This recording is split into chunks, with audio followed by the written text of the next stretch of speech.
ನಮಸ್ಕಾರ ಸ್ನೇಹಿತರೆ, ಪ್ರತಿಯೊಬ್ಬರಿಗೂ ಇತಿಹಾಸ ಪರಂಪರೆ ಚಾನಲ್ಗೆ ಸ್ವಾಗತ. ನಾನು ಇವತ್ತೊಂದು ಹೊಸ ಟಾಪಿಕ್ ತೆಗೆದುಕೊಂಡು ಬಂದಿದ್ದೀನಿ. ಅದುವೇ ಮೋಸ್ಟ್ ಡಿಸ್ಕಸಿಂಗ್ ಸಬ್ಜೆಕ್ಟ್ ಬಾಬರ್ ನಾಮ. ಮಧ್ಯಕಾಲೀನ ಭಾರತದ ಇತಿಹಾಸದಲ್ಲಿ ವಿಶೇಷವಾಗಿ ಮೊಘಲರ ಆಳ್ವಿಕೆಯ ಪ್ರಾರಂಭವಾಗುವಂತಹ ಸ್ಥಿತಿಯಲ್ಲಿದ್ದಂತಹ ಭಾರತದ ಪರಿಸ್ಥಿತಿಯ ಕುರಿತು ಬೆಳಕು ಚೆಲ್ಲತಕ್ಕಂಥ, ಅದರಲ್ಲೂ ಮೊಘಲ ವಂಶದ ಸ್ಥಾಪಕನಾದಂತಹ ಬಾಬರ್ ಬರೆದಂತಹ ಒಂದು ವಿಶೇಷವಾದಂತಹ ಗ್ರಂಥ ಯಾವುದಂದರೆ ಬಾಬರ್ ನಾಮ. ಅದರ ಕುರಿತು ಇವತ್ತಿನ ಕ್ಲಾಸ್ನಲ್ಲಿ ನಾವು ಚರ್ಚೆ ಮಾಡ್ತಿದ್ದೀವಿ. ಇಲ್ಲಿ ಬಾಬರ್ ನಾಮ ಬಂದ್ಬಿಟ್ಟು ಇದರ ಮೂಲ ಹೆಸರು ತುಜಿಕ್ ಇ ಬಾಬರಿ. ಈ ತುಜಿಕ್ ಇ ಬಾಬರಿ ಅನ್ನುವಂಥದ್ದು ಆತನ ಮಾತೃಭಾಷೆಯಾದಂತಹ ಚಗಟೈ ತುರ್ಕಿ ಭಾಷೆಯಲ್ಲಿ ರಚನೆಯಾಗುತ್ತದೆ. ಇದಕ್ಕೆ ಇನ್ನುಳಿದ ಹೆಸರುಗಳು ಬಂದ್ಬಿಟ್ಟು ಬಾಬರ್ ನಾಮ ಮತ್ತು ವಕಿಯಾತ್ ಇ ಬಾಬರಿ ಅಂತ ಹೇಳಿ ಕರಿತೀವಿ. ಭಾಷೆ ಚಗಟೈ ತುರ್ಕಿ. ಬಾಬರ್ ತನ್ನ ಆತ್ಮಕಥೆಯನ್ನ ಸ್ವತಃ ಬರೆದಂತಹ ಮೊಟ್ಟ ಮೊದಲ ಮೊಘಲ್ ಚಕ್ರವರ್ತಿ. ಈತನನ್ನು ಬಿಟ್ಟರೆ ಮತ್ತೆ ಬರೆದವನು ಜಹಾಂಗೀರ್. ಹೀಗಾಗಿ ಇದು ವಿಶೇಷವಾಗಿ ಬಂದ್ಬಿಟ್ಟು ಮಧ್ಯ ಭಾರತದ, ಅದರಲ್ಲೂ ಮಧ್ಯಕಾಲೀನ ಭಾರತದ ಇತಿಹಾಸದಲ್ಲಿ ಪೀಠಿಕೆಯನ್ನ ಹೊಂದಿದಂತಹ ಮೊಟ್ಟ ಮೊದಲ ಗ್ರಂಥ ಯಾವುದಂದ್ರೆ ಅದು ಬಾಬರ್ ನಾಮ. ಅಲ್ಲಿವರೆಗೂ ಯಾವೊಂದು ಗ್ರಂಥ ಕೂಡ ಪೀಠಿಕೆಯನ್ನ ಹೊಂದಿರಲಿಲ್ಲ. ಈ ಪೀಠಿಕೆಯನ್ನ ಹೊಂದಿ, ಅದರಲ್ಲೂ ವಿಶೇಷವಾಗಿ ಭಾರತದಲ್ಲಿ ಪೀಠಿಕೆ ಸಂಪ್ರದಾಯವನ್ನ ಮಧ್ಯಕಾಲೀನ ಭಾರತದ ಇತಿಹಾಸದಲ್ಲಿ ಪರಿಚಯಿಸಿದಂತಹ ಒಂದು ಕೃತಿ ಅಂದ್ರೆ ಅದು ಬಾಬರ್ ನಾಮ. ಇದು ಬಾಬರ್ನ ಆಟೋಬಯೋಗ್ರಫಿ ಅಂದ್ರೆ ಜೀವನ ಚರಿತ್ರೆಯನ್ನ ತಿಳಿಸುತ್ತದೆ. ಇದರನ್ನ ಈ ಬಾಬರ್ ನಾಮವನ್ನ ಪರ್ಷಿಯನ್ ಭಾಷೆಗೆ ಅನುವಾದ ಮಾಡಲಾಗತ್ತೆ. ಮೊಟ್ಟ ಮೊದಲ ಬಾರಿಗೆ ಬಾಬರ್ ನಾಮ ಪರ್ಷಿಯನ್ ಭಾಷೆಗೆ ಅನುವಾದ ಆಗಿದ್ದು ಬಾಬರ್ ಕಾಲದಲ್ಲಿಯೇ. ಅದರಲ್ಲೂ ಅದರ ಹೆಸರು ಬಂದ್ಬಿಟ್ಟು ಸದುರ್ ಉಸ್ ಸದರ್ ಅಂತ ಹೇಳಿ. ಇದನ್ನ ಬಾಬರ್ನ ಆಸ್ಥಾನದಲ್ಲಿರ್ತಕ್ಕಂತಹ ಶೈಖ್ ಜೈತುದ್ದೀನ್ ಖಾಜಾ ಅಂದ್ರೆ ಜೈನ್ ವಪಾಯಿ ಅನ್ನುವಂತಹ ಕ್ವಾಪಿ ಎಂದು ಕರೀತಕ್ಕಂತಹ ವ್ಯಕ್ತಿ ಏನ್ ಮಾಡ್ತಾನಂದ್ರೆ ಮೊದಲ ಬಾರಿಗೆ ಪರ್ಷಿಯನ್ ಭಾಷೆಗೆ ಅನುವಾದ ಮಾಡ್ತಾನೆ. ಯಾಕಂದ್ರೆ ಮೂಲ ಗ್ರಂಥದ ಕೆಲವೊಂದು ಭಾಗಗಳು ಏನಾಗ್ತಾವ ಅಂದ್ರ ಗಾಳಿಯಿಂದ ಹಾನಿ ಆಗ್ತಾವ. ಗಾಳಿ ಅಂದ್ರೆ ಈ ಸುಂಟರ್ ಗಾಳಿ ಬಂದಂತಹ ಸಂದರ್ಭದಲ್ಲಿ ಕೆಲವೊಂದಿಷ್ಟು ಮೂಲ ಗ್ರಂಥದಲ್ಲಿ ಇರ್ತಕ್ಕಂತ ಕೆಲವೊಂದಿಷ್ಟು ಭಾಗಗಳು ಹಾನಿಯಾಗಿದ್ರಿಂದ ಅನಿವಾರ್ಯವಾಗಿ ಇದನ್ನ ಪರ್ಷಿಯನ್ ಭಾಷೆಗೆ ಅನುವಾದ ಮಾಡಲಾಗುತ್ತದೆ. ಯಾರ ಕಾಲದಲ್ಲಿ? ಬಾಬರ್ನ ಕಾಲದಲ್ಲಿ. ತದನಂತರ ಅದನ್ನ ಮತ್ತೆ ಯಾರ ಕಾಲದಲ್ಲಿ? ಅಕ್ಬರ್ನ ಕಾಲದಲ್ಲಿ 1583ರಲ್ಲಿ ಪೈಂದಾ ಖಾನ್ ಅನ್ನುವಂಥವನು ಮೊಟ್ಟ ಮೊದಲ ಬಾರಿಗೆ, ಯಾರ ಕಾಲದಲ್ಲಿ? ಅಕ್ಬರ್ನ ಕಾಲದಲ್ಲಿ ಮೊಟ್ಟ ಮೊದಲ ಬಾರಿಗೆ. ಅಕ್ಬರ್ನ ಕಾಲದಲ್ಲಿ 2 ಸರ್ತಿ ಆಗುತ್ತೆ. ಆ 2 ಸರ್ತಿಯಲ್ಲಿ ಮೊದಲನೇ ಟೈಮ್ ಅಂದ್ರೆ ಅಕ್ಬರ್ನ ಕಾಲದಲ್ಲಿ 1583ರಲ್ಲಿ ಪೈಂದಾ ಖಾನ್ ಅನ್ನುವಂಥವನು ಏನ್ ಮಾಡ್ತಾನೆ? ಪರ್ಷಿಯನ್ ಭಾಷೆಗೆ ಅನುವಾದ ಮಾಡ್ತಾನೆ. ಅದರ ನಂತರ 1590ರಲ್ಲಿ ಯಾರು? ಅಬ್ದುಲ್ ರಹೀಂ ಖಾನ್ ಇ ಖಾನಾ ಅಂತ ಏನ್ ಕರಿತೀವಿ ನೋಡಿ, ಬೈರಾಮ್ ಖಾನ್ನ ಮಗ. ಆ ಬೈರಾಮ್ ಖಾನ್ ಮಗನಾದಂತ ಅಬ್ದುಲ್ ರಹೀಂ ಖಾನ್ ಇ ಖಾನಾ ಅಂತ ಏನ್ ಕರಿತೀವಿ ನೋಡಿ, 1590ರಲ್ಲಿ ಮತ್ತೆ ಪರ್ಷಿಯನ್ ಭಾಷೆಗೆ ಅನುವಾದ ಮಾಡ್ತಾನೆ. ಇದು ಪರ್ಷಿಯನ್ ಭಾಷೆಯಲ್ಲಿ ಅತ್ಯಂತ ಪ್ರಸಿದ್ಧಿ ಪಡೆದಂತಹ ಒಂದು ಏನ್ರೆ ಅನುವಾದ ಗ್ರಂಥ. ಯಾಕಂದ್ರೆ ಉಳಿದವರೆಲ್ಲರೂ ಮಾಡಿದ್ರು, ಪೈಂದಾ ಖಾನ್ ಅದು ಮಾಡಿದ್ರು, ಅವು ಅಷ್ಟೊಂದು ಅಚ್ಚುಕಟ್ಟಾಗಿ ಬಂದಿರಲಿಲ್ಲ. ಆದ್ರೆ 1590ರಲ್ಲಿ ಯಾವಾಗ ಅಬ್ದುಲ್ ರಹೀಂ ಖಾನ್ ಇ ಖಾನಾ ಮಾಡ್ತಾನೆ ನೋಡಿ ಪರ್ಷಿಯನ್ ಭಾಷೆಗೆ, ಇದು ಅಚ್ಚುಕಟ್ಟಾದಂತ, ಅದರಲ್ಲಿ ವಿಶೇಷ ಶೈಲಿಯಲ್ಲಿ ಪರ್ಷಿಯನ್ ಭಾಷೆಗೆ ಯಾಸ್ ಇಟ್ ಈಸ್ ಬಾಬರ್ನ ಮಾತುಗಳಿಂದ ಅಂದ್ರೆ ಬಾಬರ್ನ ಬಾಯಿಂದ ಪದಗಳೇ ಬಂದಂತೆ ಏನ್ ಮಾಡ್ತಾನಂದ್ರ ಅಬ್ದುಲ್ ರಹೀಂ ಖಾನ್ ಇ ಖಾನಾ ಏನ್ ಮಾಡ್ತಾನಂದ್ರ ಅದನ್ನ ಅನುವಾದ ಮಾಡ್ತಾನ. ಮತ್ತೆ ಶಹಜಾನ್ ಕಾಲದಲ್ಲಿ ಏನಾಗುತ್ತಂದ್ರೆ ಅಬು ತಾಲಿಬ್ ತುರ್ಬತಿ ಅನ್ನುವಂಥವನ್ ಏನ್ ಮಾಡ್ತಾನಂದ್ರೆ ಅದನ್ನ ಪರ್ಷಿಯನ್ ಭಾಷೆಗೆ ಅನುವಾದ ಮಾಡಿದ್ದನ್ನ ಕಾಣ್ತೀವಿ. ಒಟ್ಟಾರೆಯಾಗಿ ಪರ್ಷಿಯನ್ ಭಾಷೆಗೆ ಎಷ್ಟು ಬಾರಿ ಅನುವಾದ ಆಗುತ್ತೆ? ಬಾಬರ್ ಕಾಲದಲ್ಲಿ ಮೊದಲನೇ ಬಾರಿ, ಅಕ್ಬರ್ನ ಕಾಲದಲ್ಲಿ 2 ಬಾರಿ ಮತ್ತು ಶಹಜಾನ್ ಕಾಲದಲ್ಲಿ 1 ಬಾರಿ. ಒಟ್ಟಾರೆಯಾಗಿ ಯಾವುದು? ಬಾಬರ್ ನಾಮ ಅನ್ನುವಂಥದ್ದು ಅಥವಾ ತುಜುಕ್ ಇ ಬಾಬರಿ ಅನ್ನುವಂಥದ್ದು ಒಟ್ಟಾರೆಯಾಗಿ ಏನಾಗ್ತದಂದ್ರ ಅದು 4 ಬಾರಿ ಏನಾಗ್ತದೆ ಅಂದ್ರೆ ಪರ್ಷಿಯನ್ ಭಾಷೆಗೆ ಅನುವಾದ ಆಗುತ್ತದೆ. ಅದರಲ್ಲೂ ವಿಶೇಷವಾಗಿ ಬಾಬರ್ ನಾಮ ಅನ್ನುವಂಥದ್ದು ಏನ್ ಪೀಠಿಕೆ ಹೊಂದಿದಂತ ಗ್ರಂಥ ಅಂತ ಹೇಳಿದಿ, ಆ ಪೀಠಿಕೆ ಮೊದಲನೇ ಸಾಲ ಏನಿರುತ್ತೆ ಅಂದ್ರೆ ನನ್ನ 12ನೇ ವಯಸ್ಸಿನಲ್ಲಿ ನಾನು ಫರ್ಗಾನದ ಸುಲ್ತಾನನಾದೆ ಅನ್ನುವಂಥ ಪದದಿಂದನೇ ಏನಾಗ್ತಿತ್ತು ಅಂದ್ರೆ ಸ್ಟಾರ್ಟ್ ಆಗುತ್ತದೆ. ಕ್ಲಿಯರ್ ಆಯ್ತಾ? ಇನ್ನು ನೆಕ್ಸ್ಟ್ ಮುಂದುವರಿದು ಕೆಲವೊಂದಿಷ್ಟು ವಿಷಯಗಳು ಏನಾಗ್ತಾವ ಅಂದ್ರೆ ಅದರಲ್ಲೂ ಈಗ ನೋಡಿದ್ವು ನಾವು ಪರ್ಷಿಯನ್ ಅನುವಾದಗಳು. ಇನ್ನು ಇಂಗ್ಲಿಷ್ ಅನುವಾದಗಳು ಬಂದ್ಬಿಟ್ಟು ಮೊದಲ ಬಾರಿಗೆ ಇದರ ಇಂಗ್ಲಿಷ್ ಅನುವಾದವನ್ನ 1826ರಲ್ಲಿ ಲೇಡನ್ ಮತ್ತು ಎರ್ಸ್ಕಿನ್ ಅನ್ನುವಂಥವ್ರು ಮಾಡ್ತಾರ. ತದನಂತರ ಎಲ್ ಕಿಂಗ್ ಅನ್ನುವಂಥವ್ರು ಅನುವಾದ ಮಾಡ್ತಾರೆ. ಇವರೆಲ್ಲರೂ ಪರ್ಷಿಯನ್ ಭಾಷೆಯಿಂದನೇ ಇಂಗ್ಲಿಷ್ಗೆ ಅನುವಾದ ಮಾಡಿದ್ರು. ಮೊದಲು ಪರ್ಷಿಯನ್ ಭಾಷೆಯಲ್ಲಿ ಇರ್ತಕ್ಕಂಥದ್ದಂದ್ರೆ ಬಾಬರ್ ನಾಮ ಇದ್ದು ಚಗಟೈ ತುರ್ಕಿ ಭಾಷೆ. ಆ ಚಗಟೈ ತುರ್ಕಿ ಭಾಷೆಯಿಂದ 4 ಜನ ಏನ್ ಮಾಡ್ತಾರ, ಪರ್ಷಿಯನ್ ಭಾಷೆಗೆ ಅನುವಾದ ಮಾಡ್ತಾರ. ಆ ಅನುವಾದ ಮಾಡಿದಂತ ಗ್ರಂಥಗಳನ್ನ ಇಟ್ಕೊಂಡು ಏನ್ ಮಾಡ್ತಾರ, ಲೇಡನ್, ಎರ್ಸ್ಕಿನ್, ಎಲ್ ಕಿಂಗ್ ಇವರೆಲ್ಲರೂ ಏನ್ ಮಾಡ್ತಾರಂದ್ರ ಇಂಗ್ಲಿಷ್ ಭಾಷೆಗೆ ಅನುವಾದ ಮಾಡ್ತಾರ. ಆದ್ರೆ 1905ರಲ್ಲಿ ಮೇಡಮ್ ಎಸ್ ಬೆವರಿಡ್ಜ್ ಅಂತ ಬರ್ತಾರೆ. ಅವ್ರು ಏನ್ ಮಾಡ್ತಾರೆ ಅಂದ್ರೆ ಮೊಟ್ಟ ಮೊದಲ ಬಾರಿಗೆ ಮೂಲ ಬಾಬರ್ ಬರೆದಂತಹ ಮೂಲ ಚಗಟೈ ತುರ್ಕಿ ಭಾಷೆ ಏನಿರುತ್ತೆ ನೋಡಿ, ಅದೇ ಬುಕ್ ಅನ್ನ ಇಟ್ಕೊಂಡು ಮೂಲ ತುರ್ಕಿ ಭಾಷೆಯಿಂದ ಇಂಗ್ಲಿಷ್ಗೆ ಅನುವಾದ ಮಾಡ್ತಾರೆ. ಯಾರು ಅನುವಾದ ಮಾಡ್ತಾರ? ಮೇಡಮ್ ಬೆವರಿಡ್ಜ್ ಅವರು. ಇವ್ರಿಗೂ ಉಳಿದವ್ರಿಗೆ ಏನ್ ವ್ಯತ್ಯಾಸ?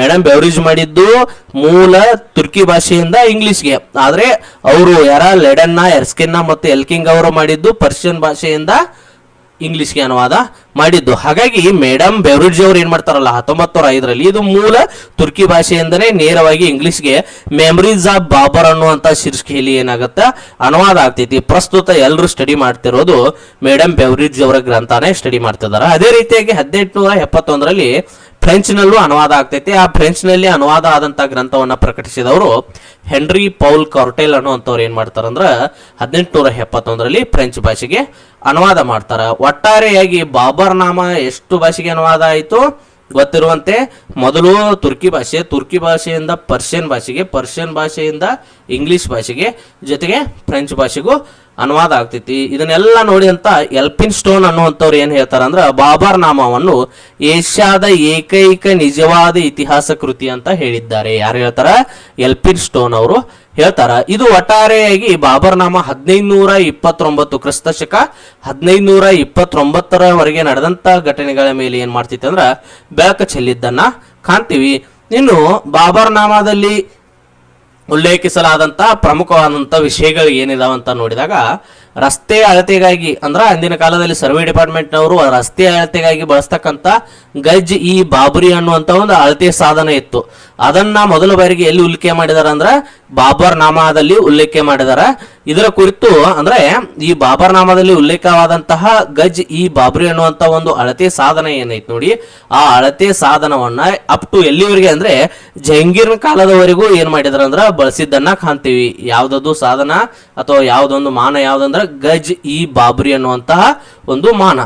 ಕೆಲವು ಇತಿಹಾಸಕಾರರು ಪರ್ಷಿಯನ್ ವೀಲ್, ಇಲ್ಲಿ ಪಕ್ಕದಲ್ಲಿ ಚಿತ್ರದಲ್ಲಿ ಕೊಟ್ಟಿದ್ದೀನಿ ನೋಡಿ, ಪರ್ಷಿಯನ್ ವೀಲ್ ಅಂದ್ರೆ ನೀರು ಎತ್ತಕ್ಕಂತ ಒಂದು ವ್ಯವಸ್ಥೆ ಇದೆ ನೋಡಿ, ಇದನ್ನ ಪ್ರಸ್ತುತ ರಾಜಸ್ಥಾನಗಳಲ್ಲಿ ಪ್ರೆಸೆಂಟ್ ಆಗಲು ಬಳಸ್ತಿದ್ದಾರೆ. ಆ ಪರ್ಷಿಯನ್ ವೀಲ್ ಬಗ್ಗೆ ಮೊದಲ ಉಲ್ಲೇಖ ಬಾಬರ್ ನಾಮದಲ್ಲಿ ಕಂಡು ಬರುತ್ತದೆ. ಎಲ್ಲಿ ಕಂಡು ಬರುತ್ತದೆ? ಬಾಬರ್ ನಾಮದಲ್ಲಿ. ಅದೇ ರೀತಿಯಾಗಿ ಬಾಬರ್ ಹಿಂದೂಸ್ತಾನವನ್ನು ಯಾವ ರೀತಿ ವರ್ಣಿಸ್ತಾನಂದ್ರೆ ಅವನ ಮಾತಿನಲ್ಲಿ ಹೇಳಿದ್ದನ್ನ ಇಲ್ಲಿ ಚರ್ಚೆ ಮಾಡೋಣ. ಭಾರತದ ಹಮ್ಮಾಮ್ಗಳಲ್ಲಿ ನೀರಿನ ಸಮೃದ್ಧಿ ಇಲ್ಲ, ಇಲ್ಲಿನ ಜನರು ಸುಂದರರಾಗಿಲ್ಲ, ಇಲ್ಲಿನ ದ್ರಾಕ್ಷಿ ಮತ್ತು ತಂದೂರಿನ ಗುಣಮಟ್ಟ ಕಡಿಮೆ, ಹಾಗೂ ಜನರು ಮೊಘಲ್ಗಳ ವಿರೋಧ ತೋರಿಸಿದ್ರು ಅಂತ ಹೇಳಿ ಏನ್ ಮಾಡ್ತಾನಂದ್ರ ಬಾಬರ್ ತನ್ನ ಗ್ರಂಥದಲ್ಲಿ ಭಾರತದ ಕುರಿತು ಕೆಲವೊಂದಿಷ್ಟು ಮಾತುಗಳನ್ನ ಕೊಟ್ಟಿದ್ದಾರೆ. ಹಮ್ಮಾಮ್ಗಳಲ್ಲಿ ನೀರಿನ ಸಮೃದ್ಧಿ ಇಲ್ಲ ಅಂದ್ರೆ ಸ್ನಾನದ ವ್ಯವಸ್ಥೆ ಕುರಿತು ಚರ್ಚೆ ಮಾಡಿದ್ದನ್ನ ಇಲ್ಲಿ ನೋಡಬಹುದು. ಇನ್ನು ಮುಂದುವರೆದಂತೆ ಬಾಬರ್ ಭಾರತವನ್ನ 3 ಹವಾಮಾನ ವಲಯಗಳಾಗಿ ವಿಂಗಡಿಸಿದಾನ. ಅದರಲ್ಲಿ ಸಬ್ ಡಿವೈಡ್ ಆಗಿ 60 ವಲಯಗಳಾಗಿ ವಿಂಗಡಿಸಿದಾನೆ. ಮೇನ್ ಆಗಿ ಭಾರತವನ್ನ 3 ಹವಾಮಾನ ವಲಯಗಳಾಗಿ ವಿಂಗಡಿಸಿದಾನೆ. ಆತನ ಪ್ರಕಾರ ಭಾರತವು ಮೊದಲ, 2ನೇ, 3ನೇ ಹವಾಮಾನ ವಲಯಗಳಲ್ಲಿ ಇದೆ. ಆದ್ರೆ 4ನೇ ವಲಯದಲ್ಲಿ ಯಾವ ಭಾಗವು ಭಾರತದ ಯಾವ ಭಾಗವು ಸೇರಿಲ್ಲತ ಹೇಳಿದಾನ. ಅದೇ ರೀತಿಯಾಗಿ ಬಾಬರ್ ಭಾರತವನ್ನ ಅನೇಕ ಕೌಶಲ್ಯಗಳ ಕಾರ್ಮಿಕರ ನಾಡು ಅಂತ ಹೇಳಿ ಕೂಡ ಕೊಂಡಾಡಿದ್ದನ್ನ ಇಲ್ಲಿ ಕಾಣ್ತೀವಿ. ಅವನ ಪ್ರಕಾರ ಸಿಂಧೂ ನದಿಯನ್ನ ದಾಟಿದ ತಕ್ಷಣ ಎಲ್ಲವೂ ಹಿಂದೂಸ್ತಾನಿ ರೂಪ ಪಡೆದುಕೊಳ್ಳುತ್ತದೆ ಅಂತ ಹೇಳಿ ಬಾಬರ್ ಹೇಳ್ತಾನೆ.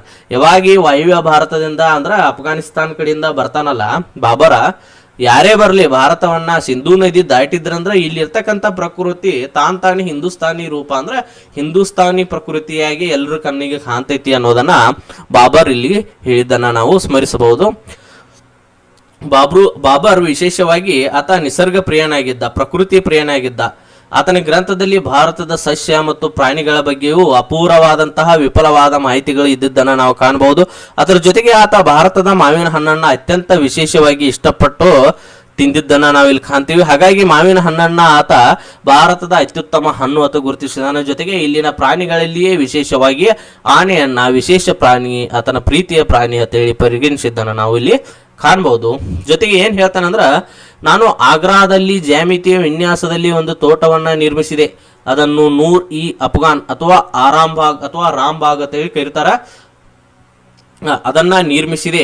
ನಾನು ಕಾಬೂಲ್ನಲ್ಲಿ ಶಾರೂಕಿ ನಾಣ್ಯವನ್ನು ಮತ್ತು ಕಂದಹಾರ್ನಲ್ಲಿ ಬಾಬರಿ ನಾಣ್ಯವನ್ನು ಪರಿಚಯಿಸಿದೆ ಅಂತ ಹೇಳಿ ಯಾರು ಹೇಳಿದಾರ? ಬಾಬರ್ ಹೇಳಿದಾನ. ಯಾವ ಗ್ರಂಥದಾಗ ಹೇಳಿದಾನ? ತನ್ನ ಬಾಬರ್ ನಾಮ ಗ್ರಂಥದಲ್ಲಿ ಹೇಳಿದಾನ. ಅವನು ಭಾರತಕ್ಕೆ ಬರುವಾಗ ಉತ್ತರ ಭಾರತದ ಎಲ್ಲ ನದಿಗಳನ್ನ ಈಜುತ್ತಾ ದಾಟಿದ್ದೇನೆ ಅಂತ ಹೇಳಿದ ನೋಡ್ರಿ. ಆತನ ಸಾಹಸವನ್ನ ಮೆಚ್ಚಬೇಕು. ಆತ ಒಬ್ಬ ಸಾಹಸಿ ವೀರ ಯೋಧನಾಗಿದ್ದು, ಆತನ ಅದರಲ್ಲೂ ಪ್ರಕೃತಿಯ ಮೇಲೆ ಎಷ್ಟು ಅವನು ವಿಶೇಷ ಹಂಬಲ ಇತ್ತಂದ್ರೆ, ಈತ ಭಾರತಕ್ಕೆ ಬರಬೇಕಾದಂಥ ಸಂದರ್ಭದಲ್ಲಿ ಮಧ್ಯದಲ್ಲಿ ಬರ್ತಕ್ಕಂಥ ಎಲ್ಲ ನದಿಗಳನ್ನ ಆತ ಈಜಿನೇ ದಾಟಿ ಬಂದಿದ್ದ ಅಂತ ಹೇಳಿ ತನ್ನ ಗ್ರಂಥದಲ್ಲಿ ಹೇಳಿದಾನ. ಮುಂದುವರೆದು ಗಂಗಾ ನದಿಯನ್ನು ಕೂಡ ಅದೇ ರೀತಿಯಲ್ಲಿ ದಾಟಿದ್ದೇನೆ ಅಂತ ಹೇಳ್ತಾ ನೋಡ್ರು. ಗಂಗಾ ನದಿ ಕೂಡ ದಾಟಿ ನೋಡಿದತ್ತವ್.